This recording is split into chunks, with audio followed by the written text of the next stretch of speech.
পিয়া, তুই আমার কথা কমসে কম বিশ্বাস কর। আমি তোর পাত থেকে মাংস চুরি করিনি। বিশ্বাস? তোর মতো একটা মাংস চোরকে?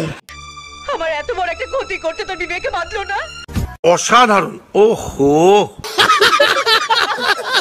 না, আমি বিড়ি খাওয়া ছাড়বো না। ব্যাস, আমি বিড়ি খেতে ভালোবাসি বাবা। মা রে, কলেজে পড়ার সময় ইতিহাস বইয়ের মতো সবাই 2-4টে বিড়িও নিয়ে যায়। বিয়ের আগে সেই নেশাগুলো ছেড়ে দিতে হয়। কথাটা ঢুকলো মাথায়? সরি বাবা, বিড়ি খাওয়াটা মাথা দিয়ে নয়, মুখ দিয়ে হয়। কে রকমের বিড়ি খদ্দের মতো কথা বলছে। আপনাদের আশেপাশে একটা এমনই জিনিস আছে যেটা অজান্তেই আপনাদেরকে আঁচলা বাঁশ দিচ্ছে। ডেঙ্গুর মশা। শালারা এতটাই হারামি হয়, আপনি যখন পায়খানা করতে বসবেন আপনারা এমন জায়গায় গিয়ে কামড়াবে আপনি কিছুই করতে পারবেন না।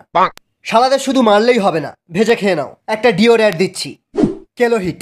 কোনো বিয়ে বাড়িতে যাওয়ার আগে নিজের শার্টের 2টো স্প্রে মেরে যাও, তারপর দেখবে বিয়ে বাড়ি ক্যান্সেল, বিরিয়ানি তোমার। আবার ফোন করলাম, মালটা ফোন ধরে না কেন? আরে ধর না রে। যা, সব ব্যালেন্স শেষ। দেখি বিড়িওয়ালাকে একটা ফোন করি, আরো 200 টাকার বিড়ি আনতে বলি। লাও, এ আবার সুইচ অফ করে বসে রয়েছে।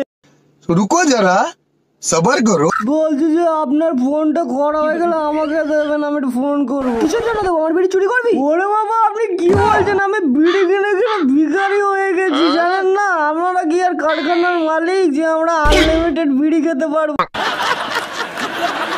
ভিডিওতে ভালো লাগলে ভিডিওটাকে লাইক করো, আর আমাদের চ্যানেলে আরও মজার ভিডিও পাওয়ার জন্য চ্যানেলটাকে সাবস্ক্রাইব করো।